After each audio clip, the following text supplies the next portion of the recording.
Starting. आज ध्यान देना इस प्रॉब्लम पे, बिकॉज यहाँ पे आपको एक्चुअल कैलकुलेशंस करनी है। देखो प्रॉब्लम क्या है, I am telling you, I am reading. आप स्क्रीनशॉट ओपन कर पा रहे हो तो बेस्ट, नहीं भी कर पा रहे हो तो ठीक है, सुन लो, मैं मेन पॉइंट्स यहाँ पे वैसे भी नोट डाउन करूंगी। Mister Amol, an Indian film actor. अब ये फिल्म एक्टर की बात हो या क्रिकेटर की बात हो, ये एक कॉमन बात है, ठीक है। So mister Amol, he gives you, a film actor gives you the following information about his stay outside India for the purpose of film shooting. Film shooting के लिए वो इंडिया से बाहर रहता है, ओके। अब यहाँ पे आपको प्लेस दिया हुआ है और पीरियड दिया हुआ है और प्लेस दिया हुआ है, तो चलो हम लोग नोट डाउन करते हैं। 12 अप्रैल 19 है, यानी कि मैं लिखूंगी 12/4, 19 की जगह मैं लिखूंगी 20, तो 27 April 21. I hope you understand that we are making the changes because ये last year का बुक है जो मैं रेफर कर रही हूँ। So he was in USA. उसके बाद है आपका नेक्स्ट 5th May 19, जिसको मैं लूंगी 20, तो 11th July 21। बहुत जरूरी है ये हमको याद रहना कि जून के मंथ को हम 5 नंबर बोलते हैं, जुलाई के मंथ को हम 7 नंबर बोलते हैं। तो आप जितना करते जाओगे, ये एक्चुअली बड़े स्टूडेंट्स हो तुम लोग टीवाई के, मुझे इसके बारे में ज्यादा बात नहीं करनी चाहिए, लेकिन बहुत सारे स्टूडेंट्स को प्रॉब्लम होती है, इसके लिए मैंने आपको वो कैलकुलेशन भी बताया था, और ये शॉर्ट फॉर्म लिखने आना ही चाहिए। उसके बाद 26 अगस्त से 9 सितंबर, 26 अगस्त to 9 September, okay, he was in UK। उसके बाद है न्यूजीलैंड, उसके बाद है साउथ अफ्रीका। चलो ये हो गया, यहाँ पे भी फटाफट हम लोग लिख लेते हैं, देख के लिखना है। 20 सितंबर 19 से 11 अक्टूबर 20, उसके बाद 3 जनवरी 21 से 25 मार्च 21। Yes. So this is your problem. This is your adjusted problem according to the need that we want. We have to calculate. We have to make calculation for the current previous year. और हम अपने previous years के हिसाब से इसको change कर चुके हैं। तो ये आपको दिया हुआ है number of stay outside India। वो shooting के लिए बाहर गया हुआ है, वो आपको बताया हुआ है, ठीक है। अब यहाँ पे दिया हुआ है he made his debut in the international films। international films में भी वो आया हुआ है। Debut means starting. I hope you understand. He started with the international films on 10th March 2017 है, हमने 18 कर दिया, and went to Hollywood for 2 years and returned to India on 28th March। एक minute, he returned to India on 28th March 2020। यहाँ पे हम लोग डाल देते हैं returned, और यहाँ पे है left, ठीक है। उसके बाद determine his residential status with the reasons for the assessment year 2021। तो आपको देखो पहली लाइन में दिया हुआ है Amol an Indian film actor. Amol an Indian film actor, इसका मतलब मैं कहीं पे साइड में नोट डाउन कर लेती हूँ कि he is an Indian citizen, ठीक है। और ये जो भी जा रहा है फिल्म शूटिंग के लिए, इसका मतलब he is living India for the purpose of employment. इसका मतलब मुझे यहाँ से पता चल गया that he is covered in exceptional case। I hope I am very clear. I am repeating, Mr. Amol is an Indian film actor। Indian film actor है, इसका मतलब ये इंडिया में पैदा हुआ है, इंडियन सिटीजन हो गया, ओके। और ये जो भी उसने यूएसए का ट्रिप लिया, श्रीलंका का ट्रिप लिया, या यूके या न्यूजीलैंड या south Africa, because he is going for employment, he is going for his shooting.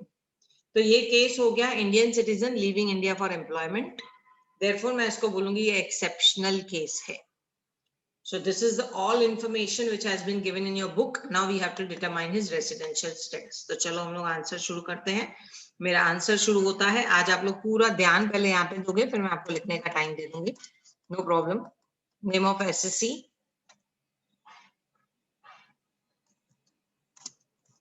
Mister Amol.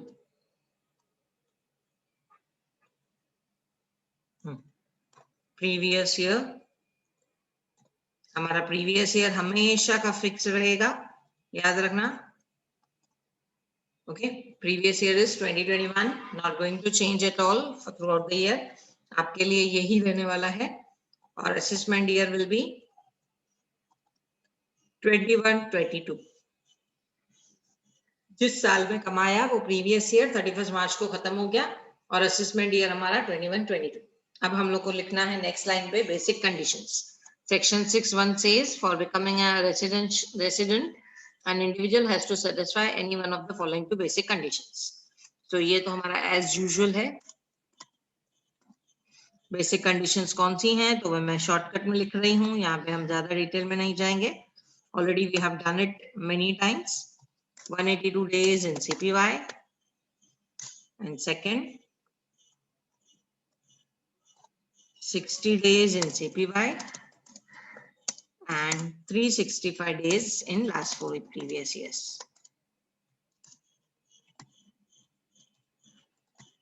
ठीक है, लेकिन ये एक्सेप्शनल केसेस है, तो एक्सेप्शनल केसेस में हम लोग क्या करते हैं, 60 days will be replaced by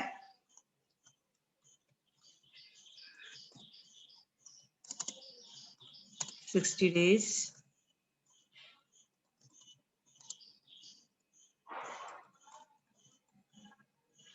will be replaced by 182 days. तो ये हो गया मेरा बेसिक कंडीशंस, कॉमन है जो हम लोग करते हैं हमेशा। अब उसके बाद सेकंड आता है number of days, calculation of number of days. मैं नीचे नहीं जा रही हूँ, मैं यहीं पे कर रही हूँ, नहीं तो मुझे स्क्रीन नीचे करना पड़ेगा और तुम लोग का टच खत्म हो जाएगा।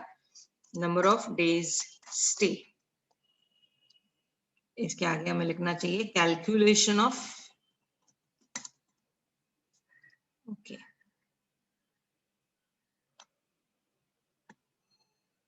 just 1 minute. Okay, calculation of number of days stay. So हमारा calculation of number of days stay, एक ध्यान रखना बात, हम लोग को कैलकुलेशन कहाँ से करनी है, शुरुआत कहाँ से, प्रीवियस ईयर हमारा 2021 है, इसका मतलब मेरी शुरुआत होनी चाहिए अप्रैल 20 से तो मार्च 21। ये बात हमेशा याद रखना। 2021 आप बोलते हो मेरा प्रीवियस ईयर है, यहाँ पे आपने प्रीवियस ईयर दिया हुआ है, इसको मैं शेड करती हूँ। इसका प्रीवियस ईयर का मतलब क्या है, it is starting from number of days are starting from April 20 and ending on 21st March 21. okay, so चलो इसको ब्रैकेट नहीं दिया था हमने, रुको कंफ्यूजन नहीं मुझे।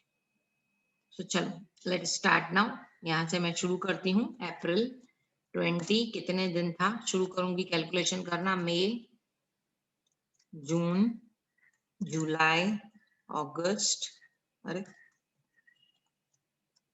अगस्त, सितंबर, अक्टूबर, नवंबर, दिसंबर, जनवरी, फरवरी, मार्च।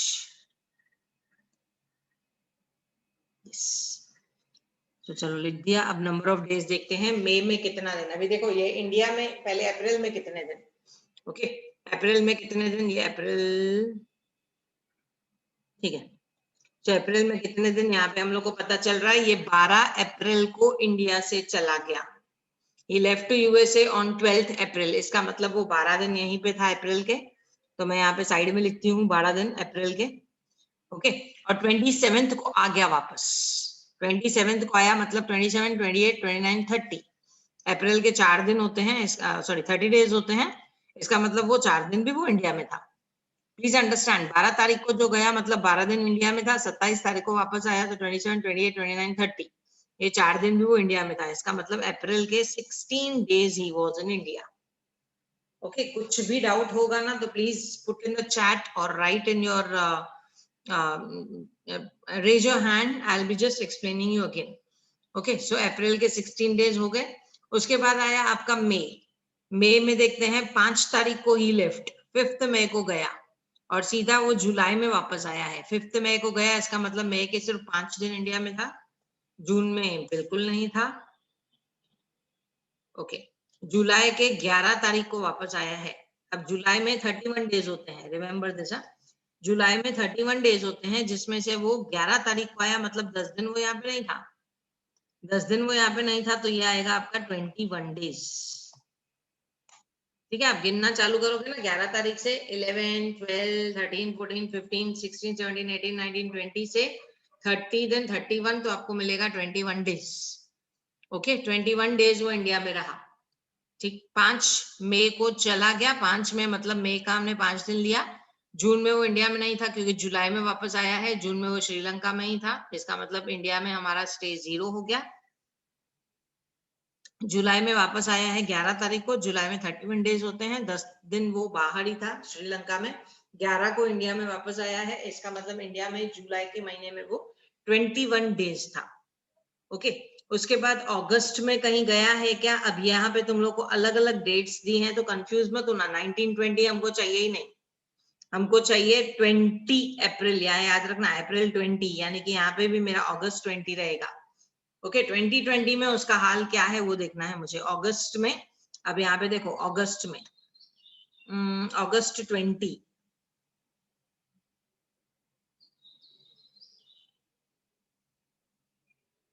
एक मिनट ना, यहाँ पे कुछ तो मिस्टेक है। Let me check with the dates. UK के डेट्स क्या है? 26 अगस्त इस 19 को हमने 20 ले लिया, 21 ले लिया। ओके, 19, 26 अगस्त 18 तो 26 अगस्त 19 to 9/9/20 he was in UK.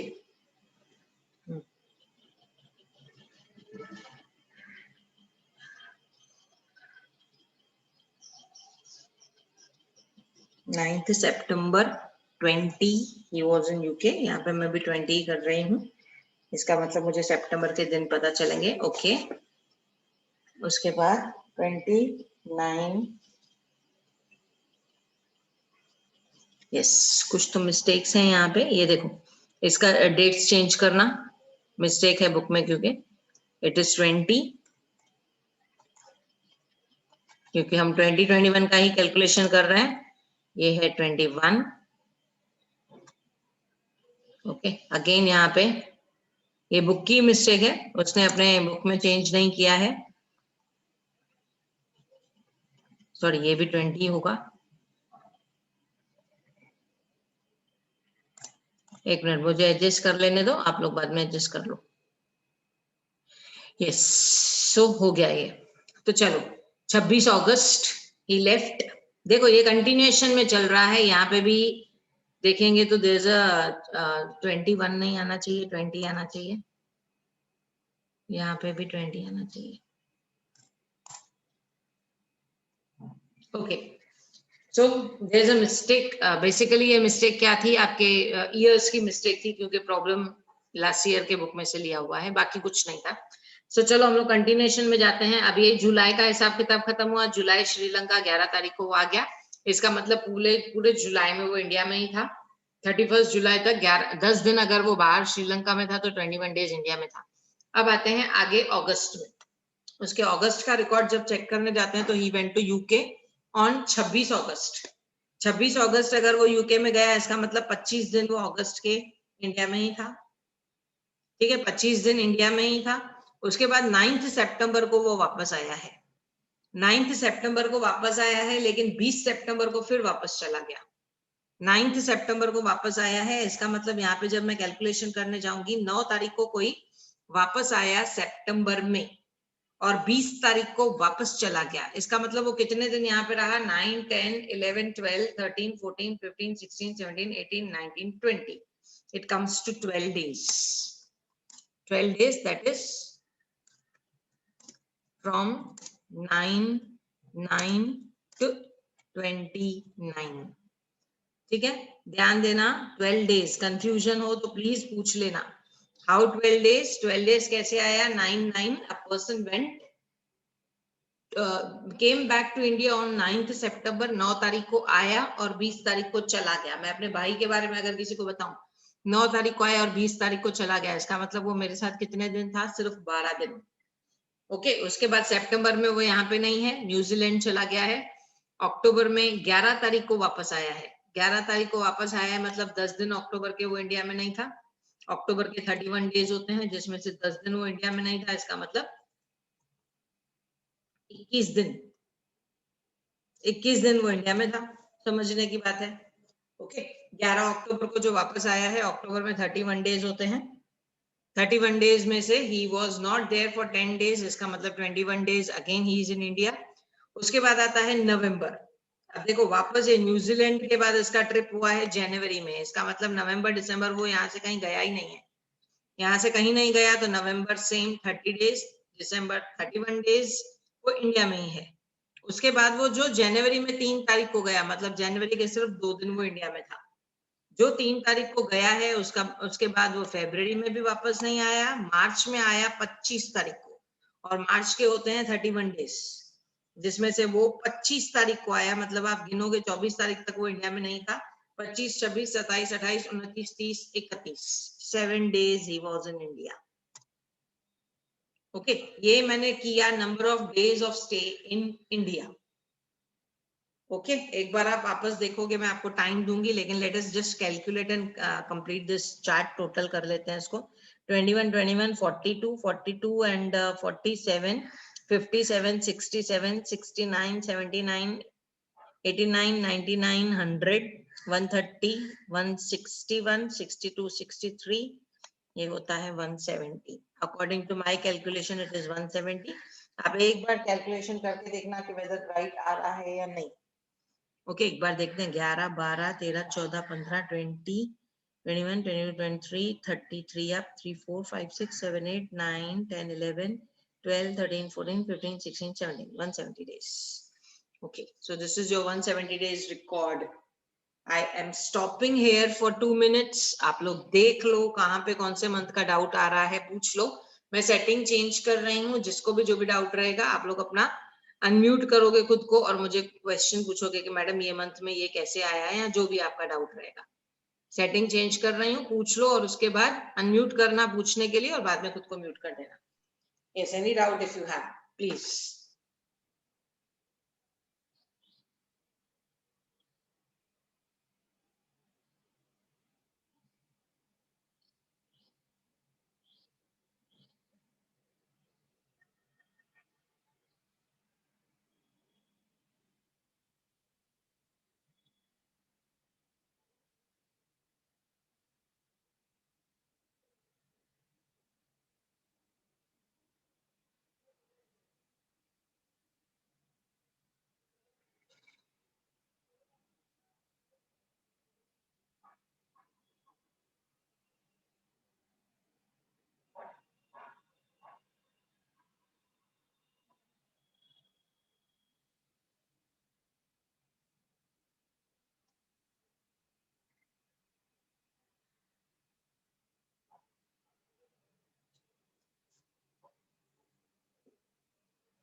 Yes, any doubt?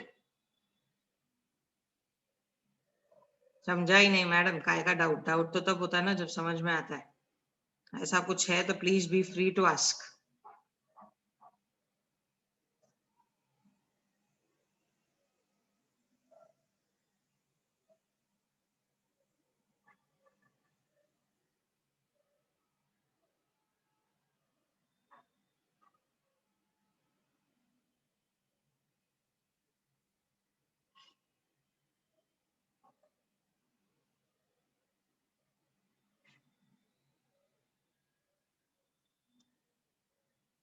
Students सो तो नहीं रहे ना? किसी को कुछ डाउट है तो पूछ लो please.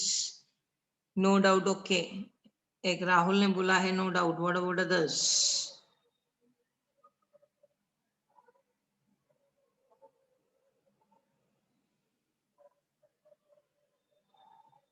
No, okay. Satyam also says, ठीक है। चलो मैं अज्यूम करती हूँ इसका मतलब किसी को कोई डाउट नहीं है। चलते हैं आगे फिर। अच्छी बात है, अगर आप लोगों को डाउट नहीं है मतलब बहुत अच्छे से समझ में आया। Just you have to calculate properly, बस उतनी बात है। Okay, calculation. हाँ, कंफ्यूजन हुआ हम लोग को थोड़ा, और वो कंफ्यूजन क्यों था? Because of the change of dates, because of the mistake in the problem. आप लोगों ने खुद देखा होगा प्रॉब्लम में मिस्टेक थी, ठीक है। So that is not a big deal. चलो यहाँ पे हमारे 170 डेज आ गए। अब हम लोग आएंगे अपने कैलकुलेशन पे। अब देखो यहाँ पे जब हम लोग कैलकुलेशन करने जाते हैं तो हमको मालूम है हमारी बेसिक कंडीशन सेटिस्फाई होनी चाहिए। थोड़ा मैं इसको नीचे ले लेती हूँ। अब हम लोग अपना डिटर्मिनेशन करेंगे, यानी कि फाइनल कंक्लूजन पे आने के लिए डिटर्मिनेशन, या डिटर्मिनेशन नहीं बोल के वी कैन से कंक्लूजन। अब मैं यहाँ पे कंक्लूड कर सकती हूँ कि देखो पहली कंडीशन सेटिस्फाई होनी चाहिए थी, फर्स्ट कंडीशन 182 डेज जो सेटिस्फाई नहीं हो रही है, नॉट सेटिस्फाइड, क्योंकि इसका नंबर ऑफ डेज ही इस साल का 170 है। Okay, first condition not satisfied. Second condition मैं चेक करूं भी, लेकिन ये एक्सेप्शनल केस है, मुझे चेक करने की जरूरत ही नहीं है।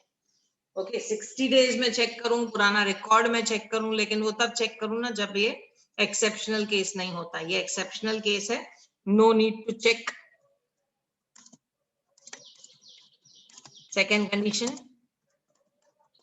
as it is an exceptional case, therefore मेरा conclusion आता है, therefore Mr. Amol is non-resident। ठीक है, mister Amol is non resident. अगर ये इंडियन सिटीजन नहीं होता, लिविंग फॉर एम्प्लॉयमेंट, अगर एक्सेप्शनल केस में नहीं होता तो मैं चेक करती थी, मैं ट्राई करती थी कि 182 डेज नहीं हुआ तो क्या हुआ, 60 डेज होता है क्या, जो सेकेंड कंडीशन है। तो 60 तो होता है, 170 हुआ मतलब 60 तो हो ही गया। उसके बाद पिछले 4 साल का 365 ईयर्स का 365 डेज का रिकॉर्ड देखती, तो पिछले 4 साल में देखो ये 2018 में गया है, और 2018 में भी बिल्कुल लास्ट में गया है। पिछले 4 साल मतलब हम कहां से गिनते हैं, 16, 17 और 17, 18, देन 18, 19, ये 4 साल गिनते हैं, और 19, 20। इसका मतलब चलो 19, 20, 20 ये आया है 19, 20 में 28 मार्च को, मतलब मार्च का 28, 29, 30, 31 4 दिन। उसके पहले 2018, 19 में वो इंडिया में नहीं था, 0 डेज, क्योंकि इंटरनेशनल फिल्म में डेब्यू करने गया था, न्यू पिक्चर मिली थी उसको, वहां चला गया। ये कैलकुलेशन मैं कब करती थी, 2018 में वो 10 मार्च को गया है, मतलब मार्च तक वो इंडिया में था, खाली मार्च के 21 डेज, 365 में से 21 डेज वो इंडिया में नहीं था। 365 में से 21 डेज मतलब ये हो गया 345, नहीं 344। ओके, और उसके पहले 16-17 में वो इंडिया से बाहर ही नहीं गया है, मतलब पूरा 365 डेज इंडिया में था। इसका मतलब अगर ये इंडियन सिटीजन नहीं होता ना तो मैं इसको ये सेकेंड कंडीशन टेस्ट करती, सेकेंड कंडीशन में ये पास हो जाता था। ये मेरी सेकेंड कंडीशन है।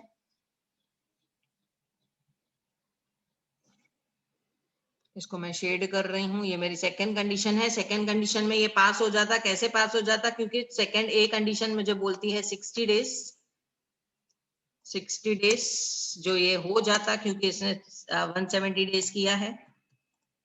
ओके, 170 डेज किया है, तो ये फर्स्ट पार्ट उसका हो जाता। सेकेंड पार्ट 365 डेज, 365 भी हो जाता, क्योंकि 365 प्लस 344 प्लस 4। ओके, जो भी आता है 365 and 344 plus 4, it comes to 8, 9, 10, 12, 13, 3 1 up 11 1 up 7, 713 दिन पिछले 4 साल में उसके हो जाते हैं। इसका मतलब मैं देखती थी कि देखो इसका सेकंड कंडीशन, मेरा कंक्लूजन ये होता था कि देखो सेकंड कंडीशन सेटिस्फाई हो गया, फर्स्ट नहीं हुआ तो क्या हुआ, सेकंड सेटिस्फाई हो गया, देयरफॉर ही इज रेसिडेंट। लेकिन ये कब होता, जब ये एक्सेप्शनल केस नहीं होता। ओके, मान लो आपको दिया रहता mister Amol USA citizen, right, mister Amol from USA, अगर ऐसा कुछ दिया रहता। अगर कोई अमेरिका में पैदा हुआ है तो ये उसके लिए वैसा रूल अप्लाई होगा कि 182 नहीं, उसको 60 और 365 भी चलेगा। तो यहाँ पे 182 नहीं हो रहा है तो हम 60 और 365 चेक करते, 60 और 365 तो हो रहे हैं, तो हम लास्ट में लिखते he is a resident, mister Amol of USA is a resident. लेकिन यहाँ पे मिस्टर अमोल यूएसए का नहीं है, मिस्टर अमोल इंडियन सिटीजन है। अब इंडियन सिटीजन है तो उसको इंडिया के हिसाब से एक्सेप्शनल केस माना जाएगा, 60 की जगह 182 माना जाएगा। 182 नहीं हुआ, इसके लिए हमने बोल दिया इज नॉन रेसिडेंट। मतलब एक ही प्रॉब्लम में अगर थोड़ा सा ट्विस्ट आ जाए, ये इंडियन सिटीजन वर्ड निकाल दिया जाए, इंडियन एक्टर वर्ड निकाल दिया जाए, तो automatically your answer will change 100%। पूरा आंसर आपका चेंज हो जाएगा।